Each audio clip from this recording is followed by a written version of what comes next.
এবার একটা বাবা একটা ছেলে চিড়িয়াখানা গেল। চিড়িয়াখানা যাওয়ার পরে দেখলো একটা হাতি, বড় হাতি, তার পায়ে একটা চিকন শিকল লাগানো আছে। ছোট ছোট হাতি তার পায়ে চিকন শিকল লাগানো আছে। ছোট ছোট হাতিগুলো শিকলটা ছেড়ার চেষ্টা করছে, আর বড় হাতিটা স্তব্ধ হয়ে দাঁড়িয়ে আছে। শিশু চিন্তা করলো, বড় হাতিটা যদি টান দেয় তাহলে শিকলটা ছেড়ার কথা, কিন্তু বড় হাতিটা দাঁড়িয়ে আছে কেন?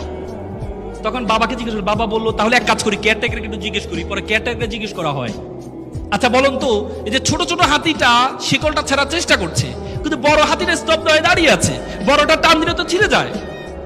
তখন কেয়ারটেকার বললো, দেখেন, এই বড় বড় হাতিগুলো যখন ছোট ছিল তার পায়ে শিকলটা লাগানো হয়েছিল, তখন সে এই ছোট ছোট হাতির মতো চেষ্টা করেছিল ছেড়ার জন্য, তখন সে পারেনি।